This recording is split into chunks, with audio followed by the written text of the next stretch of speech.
babagal-bagal, bawal ang kukupad-kupad. Mabilis na ang panahon, kaya maiiwan ka kapag hindi ka nakasabay sa bilis ng panahon. Presyo ng gasolina, saan traffic, saan hindi. May strike ba o wala? At mga balitang importante sa buhay ng commuter na Pinoy sa DWIZ Pasada Balita. Live sa DWIZ AM Metro and Mega Manila. DWIZ News FM Regional Stations, Aliw Channel 23 at nakalive din sa lahat ng DWIZ digital accounts. Kasama ang magbibigay ng kakaibang drive sa umaga, John Ibanez.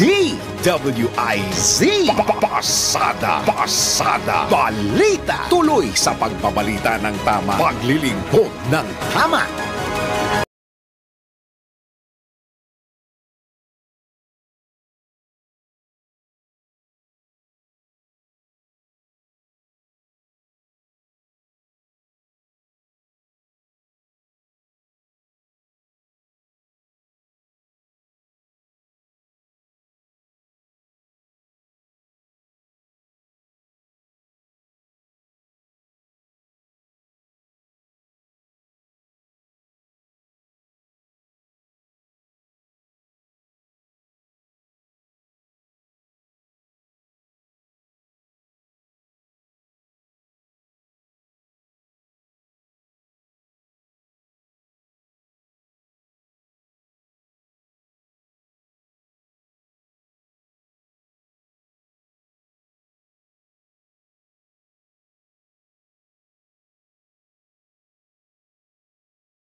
Bawal ang babagal-bagal, bawal ang kukupad-kupad.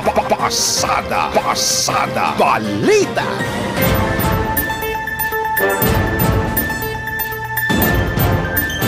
Magandang umaga Luzon, Visayas, Mindanao, Pilipinas. Ako po ang inyong tagapaghatid balita, Johnny Ibanez. Pasada Balita.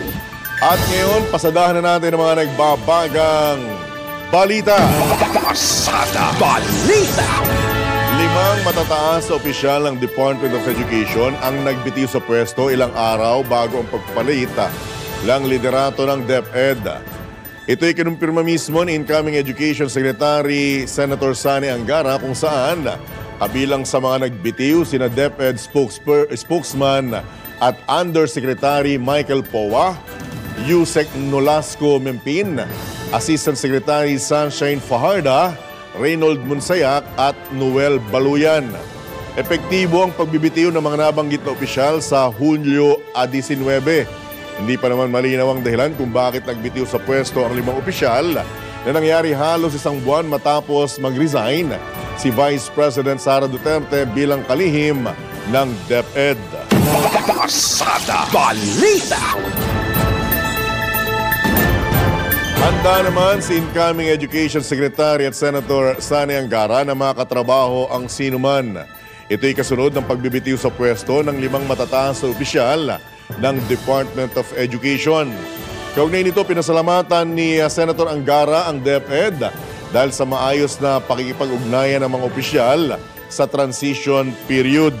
Kahit anya may mga trabaho ang mga ito, nabibigyan pa rin siya ng oras upang magkaroon ng briefing bago ang official turnover ceremony. Samantala, nakatakda namang magpulong ngayong araw sina Senator Angara at ang papalitan niyang si Vice President Sara Duterte para sa formal na turnover ceremony sa DepEd Central Office sa Pasig City ngayong araw. Pasada Balita. Samantala, halos 100 bilyong piso o 99.5 billion pesos ang nawawala sa bansa dahil sa operasyon ng mga Philippine Offshore Gaming Operators o POGO ayon mismo sa datos ng Department of Finance. Sa pagdinig ng Senate Committee on Ways and Means, ipinaliwanag ni Finance Assistant Secretary Carlo Adriano ang ginawa nilang cost-benefit analysis sa mga POGO. Ang estimated total benefit o economic benefits anya ng Pogo ay nasa higit 166 billion pesos taon-taon, habang ang total economic cost naman nito ay nasa higit 265 billion pesos.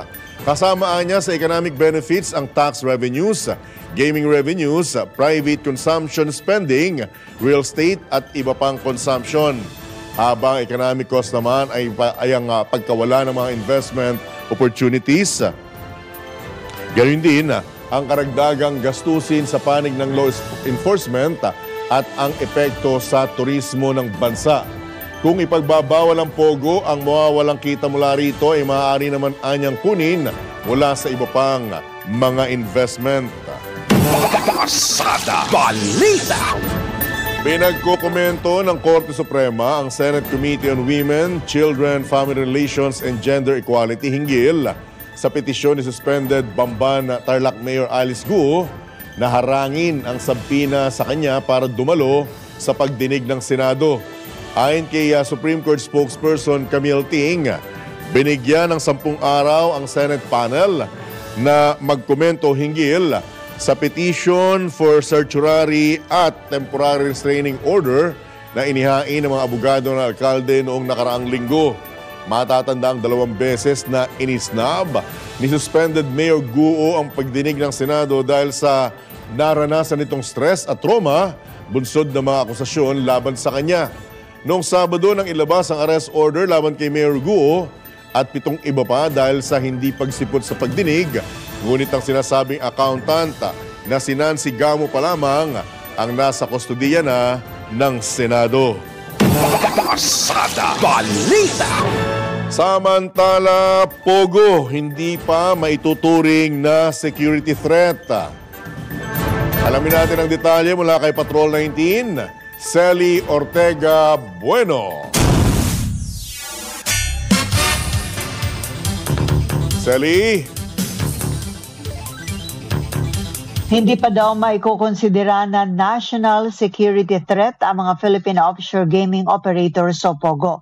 Ito sinabi ni National Security Council Assistant Director General Francis Jude Lawenco sa pagdinig ng Senate Committee on Ways and Means. Sinabi ni Lawenco na may tuturing sa ngayon ang mga POGO na national concern dahil sa nakitang human trafficking, cyber fraud, prostitution at iba pang krimen. Kaya't suportado daw ng National Security Council o NSC ang mga panukalang batas na naglalayong tuluyan na ipagbawal ang POGO at lahat ng internet gaming licenses sa bansa. Kinukonsultaan niya ng NSC ang ibang ahensya gaya ng National Intelligence Board para makatulong sa Pangulo kung paano titingnan at aaksyonan ang mga issue sa POGO. Ikinalugod ni Senator Win Gatchalian ang suporta ng NSC sa isinusulong nila na total ban sa POGO. Pero tanong ng Senador, ano pang kailangan makita ng NSC sa mga POGO para ituring ito na isang banta sa ating national security o banta sa ating pambansang seguridad? Giniit ni Gatchalian na puro sindikatong kriminal ang nasa POGO at may nadiskubre pang Chinese military uniform sa ilang POGO at may naarestong Chinese hacker na umaming konektado sa POGO. Huwag daw naman sanang hintayin pa ng NSC na may sumabog na mas malaki at malalang senaryo. Sinabi naman ni Lawenco na maayos ang paghawak ng mga law enforcement at regulatory agencies sa mga POGO. Sinabihan niya ni National Security Advisor Secretary Eduardo Año na ang tugon sa mga POGO ay hindi kailangan drastic gaya ng tugon ng AFP sa terrorist threats ng CPP-NPA. Ito sa Patrol 19, Sally Ortega Bueno para sa impilang metodong lakas sa DWIZ. Nagbabalita ng tama, naglilingkod ng tama. Kapag may bagong balita, naka-on-air, agad-agad, DWIZ Patrol Report!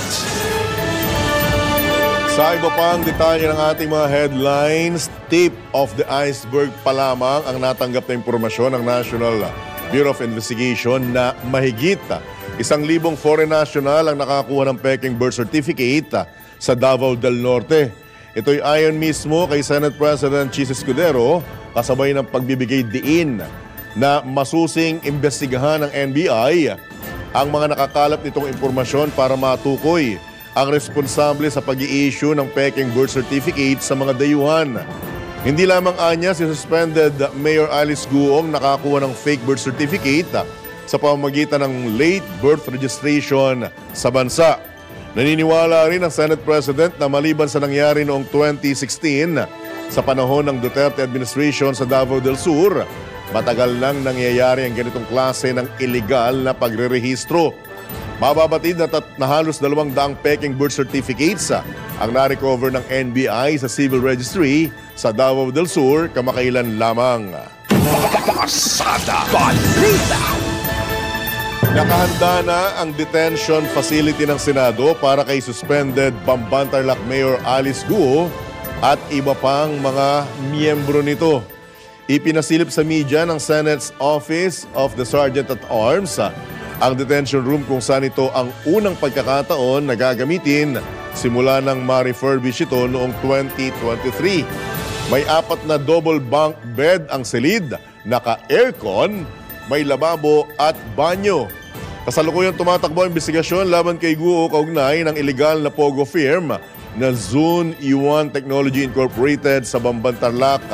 Bukod sa suspendidong alkalde, pinaaresto rin ang mga miyembro ng kanyang pamilya na sina Sheila Guo, Wesley Liel Guo, Ziang Zong Guo, Seymen Guo at ang kanyang pinaghihinalaang ina na si Wen Yi Lin. Pasada Balita! Samantala, nagpasaklolo na si Senator Win Gatchalian sa Pasay City Police dahil sa natatanggap na banta sa kanyang buhay. Sa ipinadalang liham ng senador kay Major Paul Benjamin Mandate, Substation Commander ng Pasay City PNP, nakasaad na ang mga banta sa kanyang buhay ay resulta ng kanyang partisipasyon sa investigasyon ng Senado hinggil sa mga ni-raid na pogo kung saan marami siyang naipalabas na mga dokumento na nagpatunay sa pagkatao ni suspended Bamban-Tarlac Mayor Alice Guo. Ayon pa kay Senator Gatchalian, noong Hulyo 4 nang abisuan ng kanyang staff hinggil sa kumakalat na video na naglalaman ng mga direktang banta sa kanyang personal na kaligtasan. Nakapaloob din sa liham ng senador ang transcript ng nasabing video kung saan nakasaad ng nagbayad ng 10 milyong piso si Mayor Guo para ipaligpit sina Senators Gatchalian at Riza Ontiveros. Kaugnay nito, hiniling ng senador kay Police Major Mandane na gumawa ng police report hinggil sa banta sa kanyang buhay at magsagawa rin ng masusing investigasyon upang matiyak ang kanyang kaligtasan ang mga taong malapit sa kanya. Pasada Balita! Sa iba pang tampok na balita, handang-handa na ang Kamara para sa ikatlong State of the Nation address ni Pangulong Ferdinand Marcos Jr. sa Hulyo 22 o sa araw ng Lunes. Kumpiyansa si House Speaker Martin Romualdez na sapat na ang mga ginawang hakbang ng mababang kapulungan sa paghahanda ng entabladong gagamitin ni Pangulong Marcos para sa makasaysayang ulat sa bayan. Ayon sa leader ng Kamara, naging matagumpay ang huling interagency meeting sa pagitan ng Office of the President, dalawang kapulungan ng Kongreso at iba pang mga ahensya noong Lunes, Hulyo 15, na naglalayong tiyaking handa na ang lahat. Nakatatawaan niya ng puso na kilalanin ang mahalagang papel ng Kamara sa paglikha ng mga batas at pulisiya na nagsusulong ng kapakanan ng bawat Pilipino. Pasada Balita! Sa pagkakataon po ito, tayo po'y pinalad na makakausap upang hingin ng reaksyon si dating Bayan Muna Party List Representative, si Ginoong Casatur Ocampo. Casatur, good morning po. Johnny Bañez, live na po tayo sa DWIZ, Aliw Channel 23. Magandang umaga, John. Alright. Una-una sa lahat, maraming salamat po sa pagkakataon at kukumustahin ko lamang po kayo. Kamusta na po kayo? Long time no see, Casatur. Oo nga eh. Ayun ba, medyo nakapahinga na ako dyan sa mga ganitong mga usapin. Pero ang nangyari ito, no, na hindi namin inaasahan na bababa yung conviction na ruling ng korte dahil sa malinaw naman ang aming pakay, yung tinatawag nila ng internal solidarity mission na sinamahan ko. Hindi yan ang unang mission kasi mula noong 2014 yung mga lumad children at saka ano nila, nagpupunta, manilakbalan sila, sa pupunta sa Manila, hindi sila tulong. Marami ng conference yung nakaram dito yon. Hindi na bago ito. Kaya lang, mayroong incident na nangyari nung nandun kami. No? Yung sinara ng sapilitan ng Alamara, yung sa order ng militar ng eskwelahan, at pinalabas yung mga estudyante sa mga bata. 5:30 ng hapon, so wala, marami, may mga estudyante ro na hindi nakatin sa lugar na yun. Apo. Kasatur, bago lang po yung backgrounder ng istorya, ano pong unang-unang naging reaksyon ninyo nung malaman niyo itong hatol na ito? Nagulat pa ba kayo or inaasahan niyo na ito, Kasatur? Hindi namin inaasahan. Ang inaasahan namin ay acquittal. No? Sa acquittal. Dahil sa tingin namin, nang simulang arrestuin kami ron, ang kanilang sinasabi ng pulis, kinidnap namin yung mga bata. Pero nakita nila walang batayan yun. So naghanap sila ng ibang mga aspeto ng batas ng itong child abuse law na sinatawag. Yung merong Section 10 din, yung Special Protection of Children Against Abuse, Exploitation, Discrimination. Pero ang napulot nila ay yung nilagay namin sa panganib yung buhay ng mga estudyante. Dahil sa malayo yung lugar para makapunta sa syudad, sa Tagum, at bago namin sila na-rescue, ay dumaan na sa maraming mga mahirap na paglakad, pagulan, yun, gano'n. So, ang akusasyon dito, iniligay namin sa pag-adib, yung mga mata. Alright. Kasator, 2018 po nangyari ito, di po ba? Hindi na po ba kayo kongresista nito? Hindi na po ba kayo kongresista nitong nangyari itong mission na ito na sinasabi nyo? 2010 natapos yung ating term. Alright. Okay. At the time, ako ay, hanggang ngayon, ay bumalik ako sa pagsusulat. Okay. Sa Saturday, columnist ako ng Star. In fact, noong December 8, sinulat ko yung experience namin na yan sa ating column. No? Pero dahil sa aktivista ako, no? Apo. Bilang presidente ng bayan muna, na mga bayan at organization namin talagang tumutulong yan mula pa noon. So, hindi bago ito, sinabi ko na, no? Apo. So, alright. So, ano pong plano ninyo? Kahit nawala na ako sa Kongreso. Ano pong plano ninyo upon nung malaman po ninyo na ganito, guilty verdict na taliwas sa inaasahan yung acquittal? Ano pong plano nyo ngayon, Kasatur? Yung aming mga abogado, magpupulo ngayong araw na nakabalik na rito at ang kapasyahan ay iapilaan. No?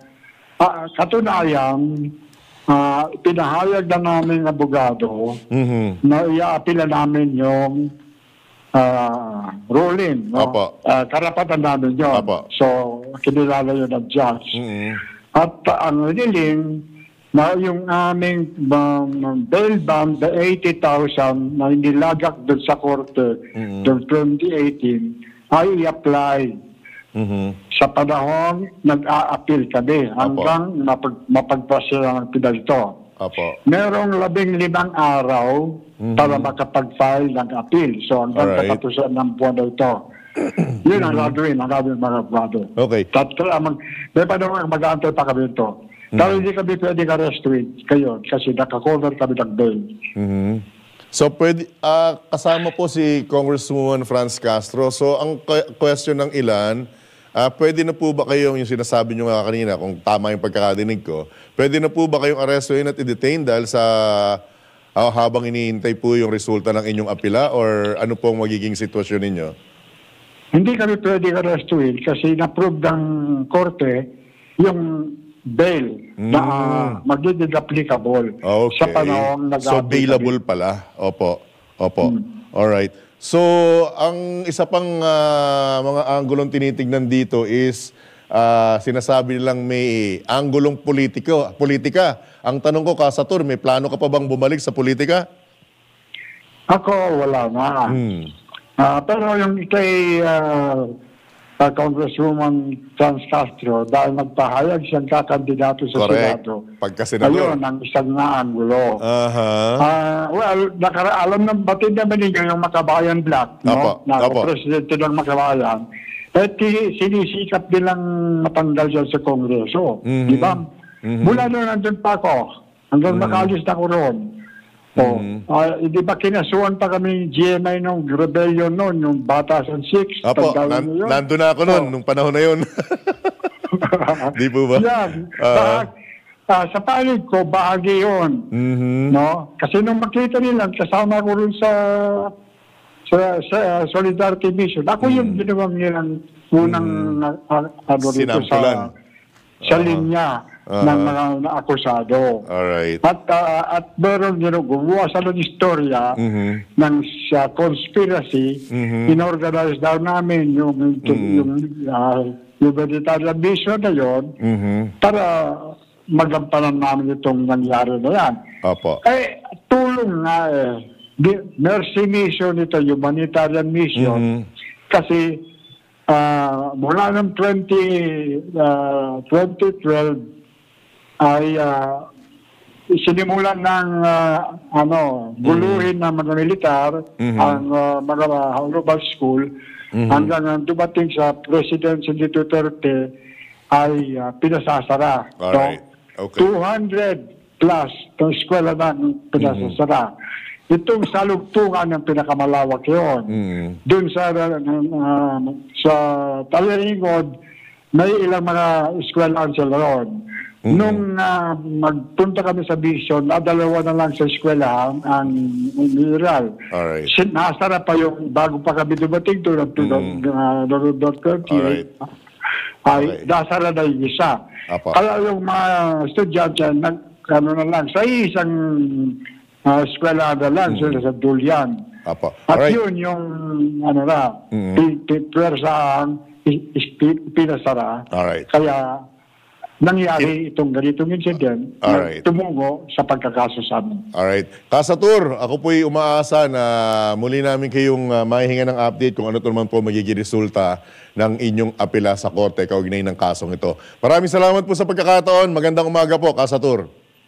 Maraming salamat at mabuhay kayo. Alright. Yan po mga kabalitaktakan, si dating Bayan Muna Party List Representative Satur Ocampo. Pasada Balita. Oras muna sa hudyat. 25 minuto na po makalipas ang ikapito ng AM. Bawal ang babagal-bagal. Bawal ang kukupad-kupad. Pasada Balita. Sa pagkakataong ito mga kabalitaktakan, muli tayong tumanggap ng mga pag-uulat mula sa labas ng himpilan. Mayor Alice Guo, mas makabubuting sumuko na lamang.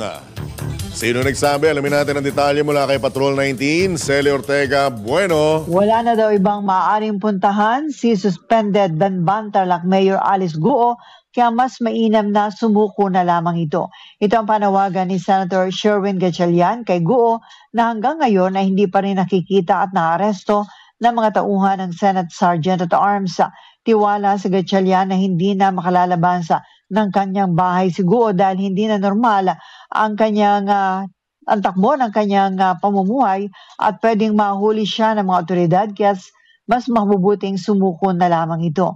Inirekomenda rin ni Gatchalian sa Senate Sergeant at Arms na magpatulong na sa PNP at sa National Bureau of Investigation at gayon din sa mga local government units kapag hindi pa rin nahanap o nadakip si Guo at mga pamilya nito.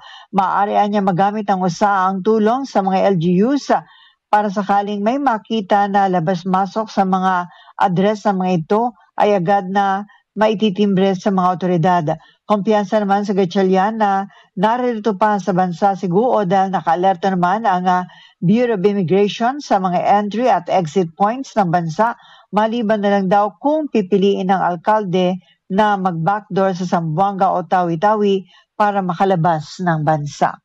Ito sa Patrol 19, Sally Ortega Bueno para sa impilang metodong lakas sa DWIZ.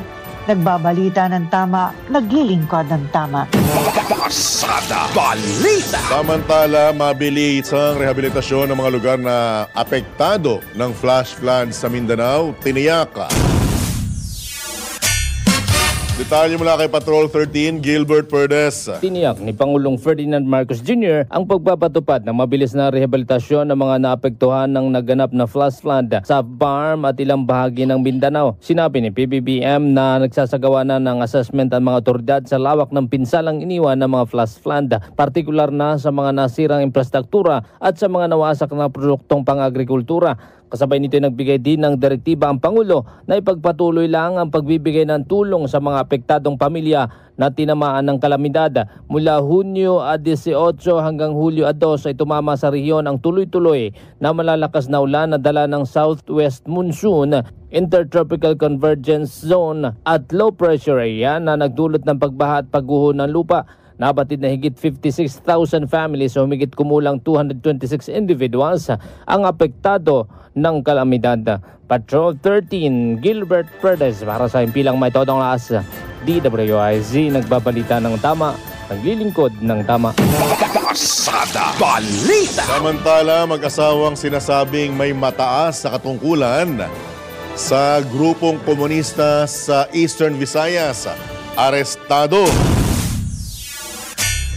Detalye mula kay Patrol 17, Jopel Pelenio. Nalambat sa magkahiwalay na operasyon ng mga otoridad sa Barangay Gisad, Baguio City ang mag-asawang high-ranking official ng Communist Terrorist Group sa Eastern Visayas. Inaresto ang dalawa sa bisa ng warrant of arrest dahil sa mga kasong paglabag sa Section 4 ng RA 11479, Anti-Terrorism Act of 2020 at arson.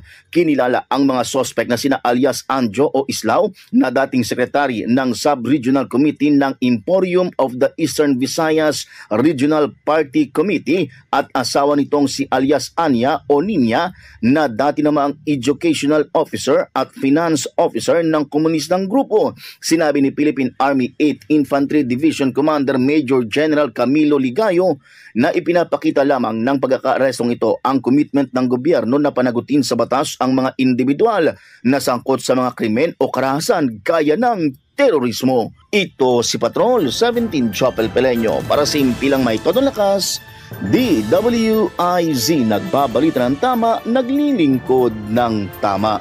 Kapag may bagong balita, naka-on air, agad-agad, DWIZ Patrol Report! Sa iba pang tampok na balita, umabot na sa mahigit 4 na milyon ang bilang ng mga nakapagparehistro para makaboto sa 2025 midterm elections. Batay sa datos ng Commission on Elections, pumalo na sa 4,565,405 ang bilang ng mga bagong botante hanggang nitong Hulyo 16. Nakapagtala ng pinakamaraming registrants ang Calabarzon na umabot sa 768,899. Sinunda ng NCR na may 634,881. Central Luzon na nakapagtala ng 534,782. Matatandaang nagsimula noong February 12 ang voter registration na tatagal hanggang sa 30 ng Setyembre ng kasalukuyang taon. Pasada Balita!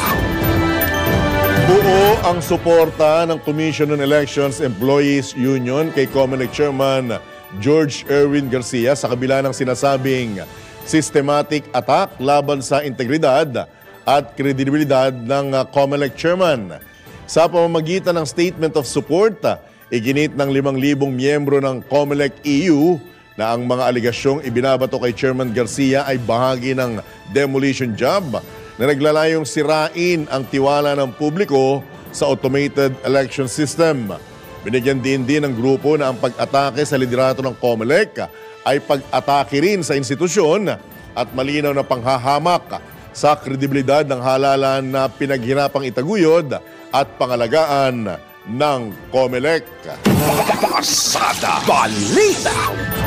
Good news sa mga manggagawa dahil epektibo na po ngayong araw ang 35 pesos na aumento sa arawang sahod ng mga manggagawa sa pribadong sektor sa Metro Manila. Dahil dito magiging 645 pesos na ang minimum daily wage ng mga manggagawa sa non-agriculture sector mula sa dating 610 pesos. Habang tataas naman sa 608 pesos mula sa dating 573 pesos ang sahod ng mga manggagawa sa mga retail at service establishment na may empleyadong hindi hihigit sa 10. Huling pinatupad ang dagdag sahod sa NCR noong Hulyo na nakaraang taon na nagkakahalaga ng 40 piso. Pasada Balita! Ito na yung sinasabi. Tumaas naman ng 30 pesos ang presyo ng manok sa mga pamilihan sa Metro Manila. Batay po sa price monitoring ng Department of Agriculture, mula sa dating 185, 220 pesos na ang presyo ng kada kilo ng manok at 190 hanggang 250 pesos naman ang halaga nito sa ngayon. Ayon sa United Broiler Raisers Association, bunso dito ng kaunting supply dahil maraming nagbawas sa produksyon matapos malugi kasunod ng oversupply ng manok noong huling bahagi ng 2023. Gayunman, iginiit ng nasabing grupo na masyadong mataas ang 250 pesos na presyo ng kada kilo ng manok kaya't posibleng may nagmamanipula sa presyo nito. Pasada Balita! Usapang manok pa rin. Mas mababang presyo ng manok naman ang asahan na sa ikalawang bahagi ng Agosto. Ayon sa United Broiler Raisers Association, 137 pesos ang average farm gate price sa kada kilo ng manok ngayong buwan. Posibleng dulot ng panahon at epekto rin ng oversupply ng mga manok noong nakarang taon ang pagtaas ng presyo. Nabatid na may mga poultry farmer na ang nag-aalinlangang magbenta ngayong taon matapos malugi noong 2023. Tiniyak naman ni Agriculture Undersecretary Deogracia Savellano na tinitignan na ng Department of Agriculture ang alternatibong sangkap para sa patuka upang mas mapagaan ang abot-kayang presyo ng manok sa mga pamilihan. Pasada Balita! Naghain ng petisyon sa Court of Appeals ang isang dating commissioner ng Energy Regulatory Commission upang hilingin ang recomputation ng rate charges ng Meralco na nagkakahalaga ng 160 billion pesos.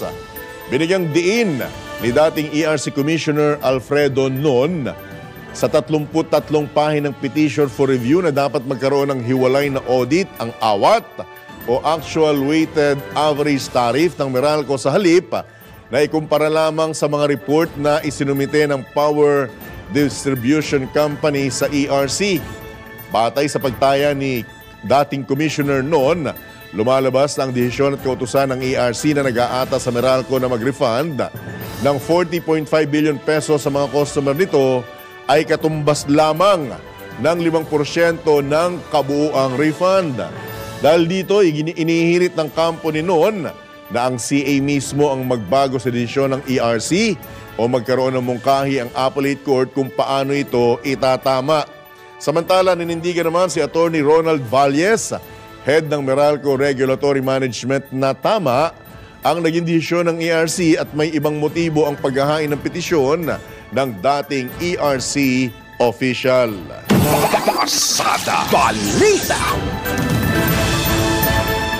Sa latest ng Filipino Mirror, pinayagan na ng Land Transportation Franchising and Regulatory Board na bumiyahe ang mga unconsolidated jeepney at UV Express unit sa mahigit 2,500 ruta na may mababang bilang ng mga nag-consolidate. Ito'y upang matiyak na sapat ang bilang ng pampublikong transportasyon sa mga ruta na may mababang bilang ng mga otorisadong unit. Nabatid na maaari lamang bumiyahe ang mga unconsolidated jeepney kung kasalukuyang nakarehistro ang mga ito sa LTFRB at kung may personal coverage ng insurance para sa mga maaaksidenteng pasahero. Kabilang sa mga ruta na may mababang bilang ng nag-consolidate ang Central Office, Metro Manila, Cordillera, Ilocos, Central Luzon at Calabarzon. Sa datos ng Department of Transportation, nasa mahigit 36,000 PUV at halos 2,500 ruta pa ang nananatiling unconsolidated matapos ang April 30 deadline ng PUV Modernization Program. Pasada Balita.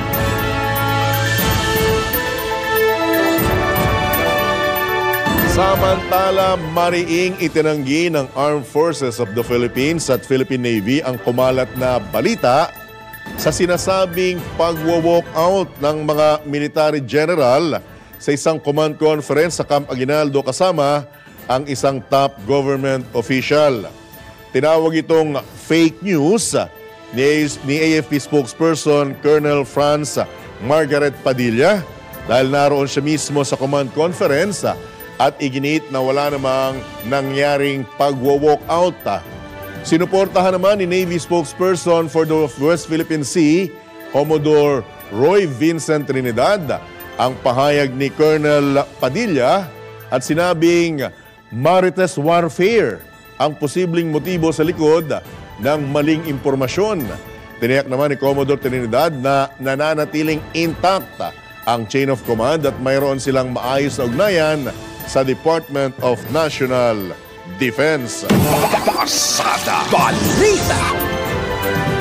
Samantala, naaresto na ng National Bureau of Investigation ang 3 sa 4 na sospek na sangkot sa organ trafficking sa San Jose del Monte, Bulacan. Ayon kay NBI Director Jaime Santiago, may nakuhang donor ang mga sospek ngunit hindi ito binayaran kaya agad na nagsumbong ang biktima sa mga otoridad. Agad namang nagkasanang raid ang NBI at nasagip ang 9 na donor kung saan 4 sa mga ito ang nakuhanan na ng kidney habang 5 nakahanda ng operahan. Sinampahan na ng kasong qualified human trafficking ang mga sospek habang patuloy na pinaghahanap ng NBI ang leader ng grupo na sinasabing isang head nurse.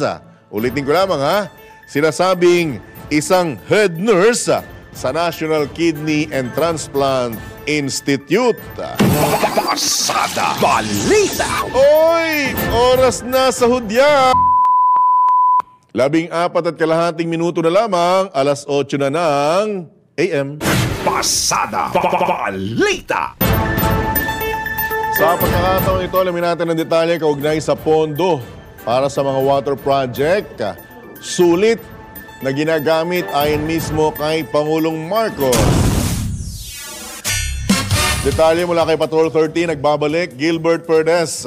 Matalinong nagugugol ang mga resources ng pamahalaan para sa iba't ibang proyekto katulad ng water projects. Ito'y ayon kay Pangulong Ferdinand Marcos Jr. sa kabila ng limitadong resources dahilan upang gamitan ng mga estratehiya ang paggamit ng gobyerno ng pondo nito para sa mga proyekto. Pagbibigay din ng Pangulo, maingat ang gobyerno sa pag-i-invest sa mga pinapasok nitong proyekto na tinitiyak namang magdadala ng maganda at maraming kapakinabangan para sa mga mabibenepisyohan nito. Isaan niya sa mga halimbawa nito ay ang water development projects na hindi lamang pang irigasyon kundi nagbibigay din ng mga inuming tubig o potable water. Sa halip, ayon kay Pangulong Marcos ay magagamit din ito sa pagtugon sa problema ng pagbaha, food production, kuryente at pagpapaunlad ng turismo. Patrol 13, Gilbert Perdes para sa himpilang may todong lakas. DWIZ, nagbabalita ng tama, naglilingkod ng tama. Kapag may bagong balita, naka-on air, agad-agad, DWIZ! Patrol Report. Samantala, alamin natin ang latest sa larangan ng sports. Updates at inside stories sa iba't ibang sports. Ito ang Real Sport. Real Sports ni Anthony Suntay. Magandang umaga. Ang kampanya ng athletics team ng Pilipinas sa Paris Olympics ay umpisahan ni EJ Obiena. Ang world number 2 pole vaulter ay sasalang sa qualification sa August 3 sa Stade de France ng alas 4 ng hapon sa oras dito sa Maynila.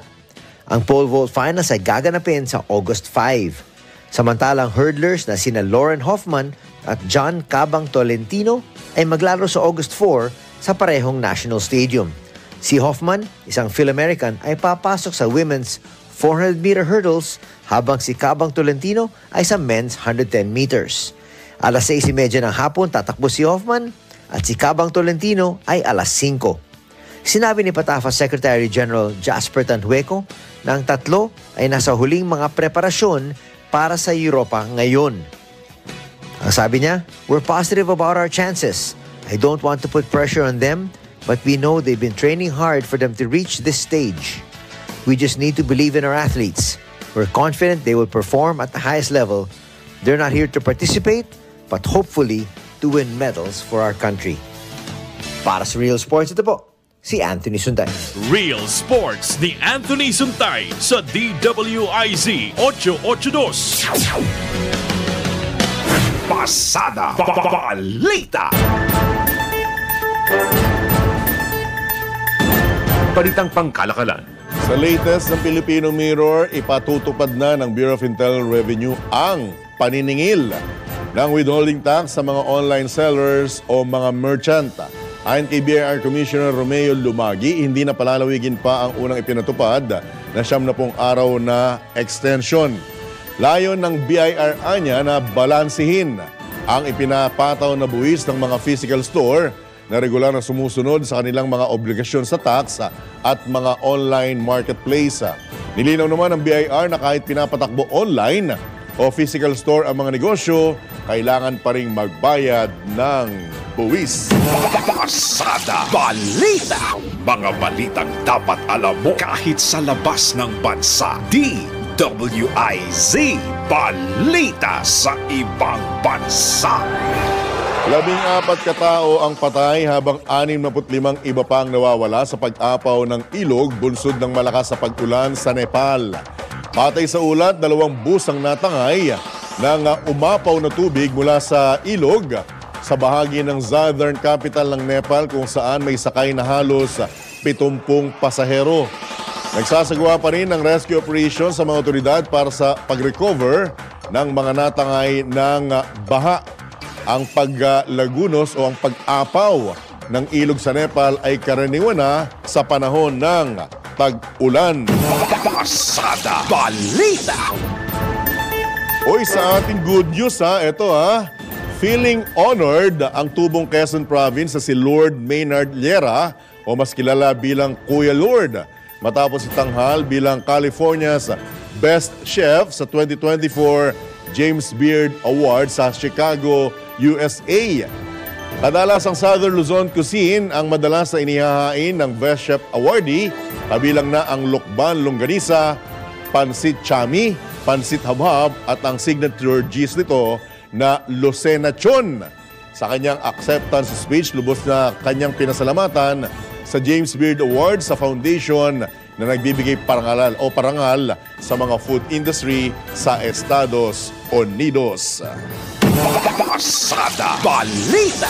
At yan po ang isa na namang edisyon ng Pasada Balita. Dito lamang yan sa DWIZ. Nagbabalita ng tama, naglilingkod ng tama. Ako po ang inyong naging kabalitaan at kabalitaktakan, Johnny Bañez. Antabayanan na ang susunod na palatuntunang Karambola. Oras sa hudyat, alas 8 na ng AM. Yuno! Woo! Bawal ang babagal-bagal. Bawal ang kukupad-kupad. Mabilis na ang panahon, kaya maiiwan ka kapag hindi ka nakasabay sa bilis ng panahon. Presyo ng gasolina, saan traffic, saan hindi. May strike ba o wala? At mga balitang importante sa buhay ng commuter na Pinoy sa DWIZ Pasada Balita live sa DWIZ AM Metro and Mega Manila, DWIZ News FM Regional Stations, Aliw Channel 23 at nakalive din sa lahat ng DWIZ digital accounts kasama ang magbibigay ng kakaibang drive sa umaga, John Ibanez, DWIZ Pasada Balita, tuloy sa pagbabalita ng tama, paglilingkod ng tama, Lunes hanggang Biyernes 7 a.m.